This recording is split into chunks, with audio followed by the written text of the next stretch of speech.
I would say I'm a time chaser. I've always been a time chaser. I've never been a money chaser. Yeah. And so I frame the filters for everything I do to what does my time look like.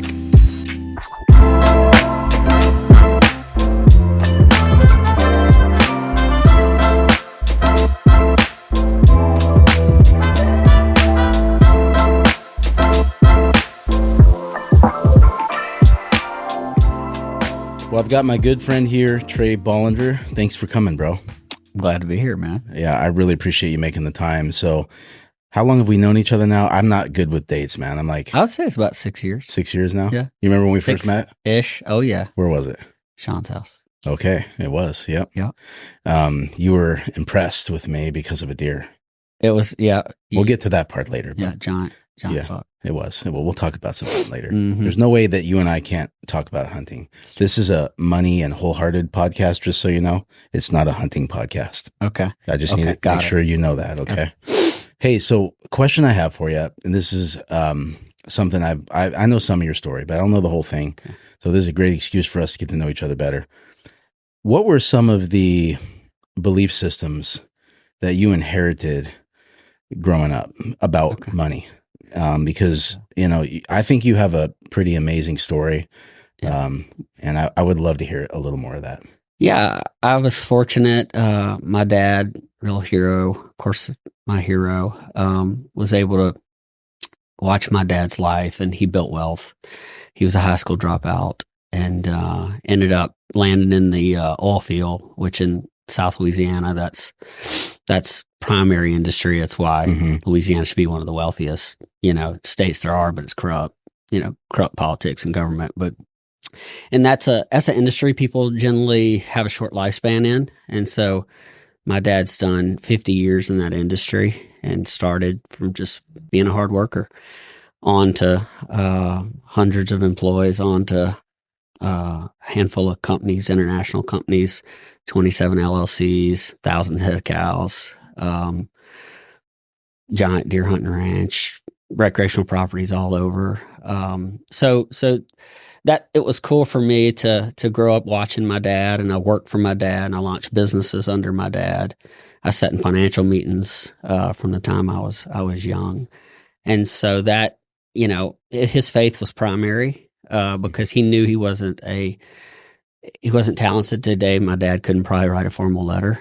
He has somebody do all that kind of stuff. He's just an engine of vision and feels, and he's one of those people that are always in the right place at the right time. It's like, no matter what, he's going to end up winning. He's just a winner and a hard worker. And so he believes that, kind of like Mary, I'm pregnant, God did it.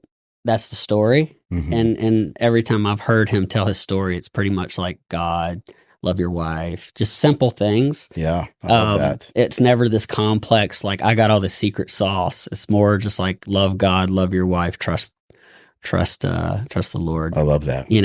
That whole diligence and faithful. And so we also had this kind of word of faith influence in our life. And so being in the oil field, he almost lost all of his wealth probably 4 or 5 times. And I was also seeing that and some scary times that we went through. But he always brought the family together in faith and prayer and knowing that God was a miraculous God that gave him everything he had, teaching us to be givers and live a generous life, and that wealth never really had us, that we had wealth. Yep. And so I think that is super impactful for me. I carry a little bit of a different mindset on some things. So I kind of mine the gold out of what I've seen my dad do and how I've seen him live. But moving and transitioning here, I wanted to take the things that I felt like fit me and fit my family and fit my trajectory that I felt like God had me on. But it looks a lot different than, let's say, my dad, Yep. So. One of the things that you said was he was a hard worker. Yeah. And I saw a quote this guy I know posted yesterday that you've heard the term work smarter, not harder. Mm-hmm. And I love what he wrote. My friend said, you have to work harder before you can work smarter. Right. And I really respect, I don't know your dad. I didn't get a chance to meet him out there. Yeah. I'm really looking forward to meeting him because I respect people that grind. Yeah. And that keep things very simple. Yeah. Because I'm a simple-minded guy. So when you tell me like, just love the people around you, love your wife well, parent your kids well, be generous, like these things are super practical. Yeah. And these things will lead to a great life. Like I can do that. Yeah. But if you try to tell me like the 10 best investments and, you know, how these LLCs work, you know, that's where I get lost sometimes. Right. Yeah. Well, he was, I remember him telling stories, and my mom, of course, I don't think my dad was probably there when I was born. I don't think he was there when my brother was born. I have 2 kids because he was offshore. And so he had an opportunity to drive to the rig and get mileage. And then you have to be there at 3:00 in the morning so you don't miss the boat. And that puts you, the boat leaves at 5. And then you go out and you work a 12-hour day. Boat brings you back in. Is that where the term "miss the boat" came from? It might be. And then he had and then it was a 3-hour drive there and a 3-hour drive back. I think he did that for 3 years. And so he slept like 3-4 hours a night. So he would catch his sleep on the boat. Wow. And on helicopters and whatnot. So like 15, 17 hours a day for like years and years and years and years. So there's something to be said about hard work. Is that when you said, I got a lot out of that, but I now have a little bit of a different idea about what I want. I'm paraphrasing what I thought you said. Is that what you're talking about? You know, honestly, that's really not. Okay. Because I work 15 to 17 hours a day. Like in seasons, right. You know, and there are seasons that I play really hard. But when I built my business here in Redding, you know, I remember being in there till 3 or 4 o'clock in the morning and just couldn't leave. I was a one-stop shop, and my rent and bills were outrageous, and it was like sink or swim. And so, and even now I run multiple businesses, and I don't have a lot of employees. I run pretty lean, and I do a lot of it myself. And there are seasons where it's like a hole that I feel like I can't climb out of. And there are other seasons like I'll leave for 6 weeks and go do whatever I want. Mm-hmm. And so the hard work thing, I think that's one of the things that's actually helped me is learning. And he pushed us so hard, me and my brother. I mean, I worked offshore. When I was a kid, I was doing 12 to 15 hour days. And it's hot and it's miserable. And, you know, so that getting in me, I pray that can get in my kids. Yeah. That my kids can work. I think hard work seasonal, and running a business is passion. So you're not counting hours and whatnot. Yeah. But the reward of flexibility and freedom is probably where it goes in more to the model I'm talking about. Okay. I feel like my dad doesn't want flexibility and freedom. I think that like that's not his value. His value is to run everything he has and be hovering over it and in it. And he's got zillions of things to hover in, and that's the life he likes. Yeah. He doesn't ever, if you were to say, hey, you're never going to leave that hill you got. He's got the big hill, big house, big things. If you were to tell him he's never going to leave that hill again and travel or go anywhere or do anything, he'd be like, that's great. You know, COVID was great for him. He's just like, got everything I ever need right here, you know? Yeah. And so I'm different. Like if you were to put me on that hill and tell me I can't leave, then it would be devastating to me. And I seen that kind of coming because it's a maintenance conglomerate. I was supposed to VP all my dad's affairs, and it was going to be a pretty sweet ride, and it's going to have some cool hunting, and it's going to have a lot of great people in it, and everybody knows him, and there was a part of it that would be super nice, you know, but my wife actually was like, I just don't think this is you. I think you're too much like your dad. I think you want to invent. I think you're independent. I think you're going to want freedom and flexibility. And if you get in this box, I think you're going to hate it and regret it. And so that actually was a huge part of why I'm not doing all that. Mm-hmm. The model for me is I would say I'm a time chaser. I've always been a time chaser. I've never been a money chaser. Yeah. And so I frame the filters for everything I do to what does my time look like? Yeah. And so, and I've also seen that people trade, you know, energy and to get wealth to ultimately buy time. Yep. And so like, I'm like a little bit of a bridge model. Like I can have time, and it might look different. My wealth, how I build wealth and how I manage wealth and how I lead companies or employees and whatnot might look different. But I think the one I'm doing more suits me. There's definitely advantages to being wealthier, but there's also advantages to I do whatever I want to do anytime I want to do it. Yeah. Yeah. Yeah. Yeah. When in 2009, I think it was 2009, I had stage 4 cancer, and I was right in the beginning of my career starting to take off. And everyone asked, "Oh, what was that like? Were you scared?" It was like I was pissed. Wow. It was like an inconvenience to me. Yeah. And I was just frustrated because it was this thing I couldn't control, and I was newly married. And when I got out of that season and I got a clean bill of health, I committed to, for some reason, I wanted to work even harder. Yeah. And to this day, I still work hard. Yeah, like there's sometimes I'll walk out of the office late at night and it's dark and cold and there's no other cars. Yeah. And I know everyone's in a warm living room watching TV with their family. Mm-hmm. And I probably should feel bad, but I actually am proud about that sometimes. Yeah. So I want to segue into August. So you, with your company, Lifetime Hunts, and Jason Valentin with Brave Co. put together a shooting school in Wyoming with Rob Wiley with Non-Typical Outfitters. And you invited me and a bunch of our friends to go. And it was to learn how to shoot long range, but it was also so much more than that. And we brought Danny Silk in. Danny Silk showed up. Everyone was there. And I've been to a lot of men's retreats in my life, and I know you have too. So I was going into it like, I'm sure there's shooting in Wyoming, right? Good friends, probably going to be a couple cigars round maybe. Yeah. I knew it was going to be fun. But what was very interesting to me, and I want to hear you talk about it, is how every single man that went there discovered they had a need they didn't know they had. And everyone got something so valuable out of that. Yeah. Yeah, I think being in remote Wyoming, no cell phone signals, whatnot, and also when it's like a football team or anything. If you can bring the right dudes together, and the selection process wasn't taken lightly. Like guys were filtered. Tons of people wanted to go, had the money. We're like, nope, don't fit. Glad I made the cut. It's funny. I mean, even Jesus was like, hey, I'm looking. It said that he prayed all night and then he went and picked those who he wanted to be around and who he wanted with him. You know what I mean? And I think like we get to pick who we want to be with in life. Yeah. And we get to pick where we, and so I think that God was orchestrating something a little bit bigger than us, and he planned on meeting us there. And I think we went into it, honestly, not with we got to perform and accomplish something here. We actually just got to put some great dudes together in a great environment and let God show up.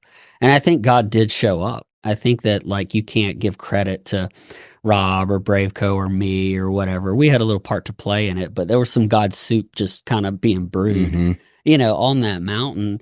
And I think everybody there was high capacity leaders with lots of people, employees and ministry and, that they're stewarding and taking care of. And I think that when guys invest and take a little bit of time, I feel like guys will always struggle to feel like that they got the time to do it. They'll always struggle with feeling like, it makes sense financially to do it. But I've never seen anybody regret it when they do. And if we were to sit every one of those guys down and ask them what happened in their life, they got more time, they got more money, they got better marriages, they're better parents. So that's a win-win-win-win. You know what I mean? And so I think that Jesus chose a small group of people, and that's how he changed the world. And I think that these big events are awesome, and I think there's a place for that. But small, hand-picked groups set, whether it be in the outdoors, whether it be hunting or wherever, and you invite God into those spaces, I think that the future looks like that. And I think those things will shape mankind and leadership and all of our lives probably more than anything else. we're gonna sell him that clip for about 10 grand because that was the best sales pitch I've ever heard in my life. Yeah, I've never heard a better sales pitch. We're gonna put his banner on the bottom. I'm calling this Money Hole podcast, and the reason why I picked this is because 22 years of struggling personally with money. I have all kinds of weird belief systems that I had as a youngster and growing up insecure, and and then finally getting money and realizing, well, this doesn't actually make me happy, make me secure in who I am, or or any of those things. And then the whole part, that's the journey that I think I wanted to talk about. The shooting school, because this whole word wholehearted is kind of getting thrown around a lot right now. Yeah. And I didn't really like it at one point in my life. Right. I just thought, the 18-hour a day working guy was the way to do it. But I have a better perspective of that now. So, we're both grinders. We work really hard. Yeah. And we've got to experience the fruit of working really hard. Right. Our kids are, we get to do some great things, but we have also suffered the consequences of that. Yeah. Whether that's getting into unhealthy cycles, I'm a recovery guy, I've been sober 19 years. So I always have that to look at and remember, like, if I don't take care of myself, like, this isn't good for anybody, right? Let alone myself. So what is your perspective or your process right now when you get to that place where you're hitting the wall and that something's missing? Yeah. Yeah. Well, I think that incorporating my wife into, anytime I run into walls or and just feel like I don't maybe have grace for what I'm doing or traction, or I don't know. I just seem to feel like me and her always have to like find our true north and be on the same page. And like, I think vision flows out of that. I think when I try to find it any other way, that and it's not like you have to live in that space constantly with your wife, but it has to be the platform from which all vision comes. The anchor. Yeah. And I think that like when we're on the same page, even if we're making the wrong choices, God like will put grace on it. Wow. It's not all about being right. Because you're connected. It's just about we're in connection. And I've seen God bless stupid choices that I've made. We lived in an Airstream for like 8 months and went around the country, and like we both are like, that was a terrible decision. We should have never did that. However, like, you should have called me, man. I would have told you that up front. Right. Well, everybody told us up front, but we got jacked about it and we got excited and we bought it for like 20 and sold it for like 80. And, so like there's all kind of beautiful things that happen, the story of who bought it, and they're now missionaries are staying in it. And, so like, I think that sometimes it's not as much about right and wrong. And I'm giving myself more and more permission to think in life, it's not always about me doing everything right. It's for me doing it from the right heart. Yeah. And so with my wife, I've learned that there's room for mistakes when we're on the same page. Yeah. And so I would say that's the platform that I have to start. Oh, that's really good, man. That's really good. I had always thought that I don't want to tell my wife about my work day. Yeah. Because I don't want to relive it. Right. It was hard. Yeah. And then B, like, why does she want to know about all that? Like, let's talk about, let's talk about the kids. Let's do happy things. And there was a day, it was actually not too long after August where Jason had asked us, a few of us, he said, you realize your guys' wives are missing out on half your life. Yeah. And so I went home that night and I fumbled through. It was not easy. And I tried to tell her about my day, and it wasn't easy at first. But what I found was after about 45 minutes of talking to her about it, I felt so much relief. Yeah. Because she was listening to me, and I realized we were connected. Right. And she actually cared. She wasn't trying to solve my problems or step out of her lane and tell me how to handle HR problems or a P&L. She wanted to hear about what was going on. And that became a pattern. And man, that's changed my life and changed my marriage. So I understand what you're saying. Being connected to my wife, if things are burning down or I'm working a lot of hours, she's praying for me. Yeah. She's packing lunches for me. Yeah. She's bringing the kids by a couple times a week to say hi. Mm-hmm. And that is so important. Yeah. I also think too, I've seen God's hand show up in my life and in terms of scaling and growing. Everybody wants to grow, everybody wants to scale, everybody wants to see whatever they have succeed. And I think sometimes like we think like our plan is, what's going to make all that happen. And I think sometimes just putting weight where it belongs is what makes it happen. Remember, my mentor, my dad, was a God-made man. He wasn't a self-made man. Mhm. Like he can't be like, well, I did A, B, C, D. He's like, he just kind of like somehow the miraculous shows up constantly, the favor of God. We use terms like that. And you're in places and things go down. And so I found like if I'll underwrite my wife's dream, she's in Ecuador right now. Mm-hmm. My daughter's in Ireland right now. My wife's going to Africa this year. She's going to Mexico here soon. She's going to Romania. Helped get her a flight pass where she can fly over the world. And so it's like when I'll focus on like her dreams and kind of not make mine the main entree, it's like my dreams exponentially grow. Yeah. Like somehow, some way. And I'll be telling you about some deal that went down. You'd be like, dang, that's freaking crazy. It's like, I could never create that moment. Yep. And so my life has been my biggest growths have come from moments that I could never create on my own. Yeah. And so rather than chase those moments, I'm going to be like, God put me in a garden. He gave me some kids. He gave me a wife. I'm just going to try to underwrite their dreams. Yep. And make that the goal. And somehow it works out financially when I do that. And I actually see more growth in my businesses. So talking about making kids' dreams come true, I recently got a chance to hang out with you and Andrew at your dad's place and finally got to see it. You've invited me and I've never been able to make it. And I appreciate you always inviting me. I told you I'd make it and I did. And now I'll probably have to go every year because my kids loved it. Right. It was such a great place. They had a blast. But one of the things that connected us is hunting. Yes. I could not imagine being a wholehearted person without having hunting in my life. Hunting has been the rock I throw, David, had a couple rocks and that's how he was able to accomplish greatness. For me, it's funny. I finally at some point gave myself permission to just love hunting and to want to do that with my life. Mm-hmm. Like it took a while to give myself permission and it took a while to get permission from my wife as well.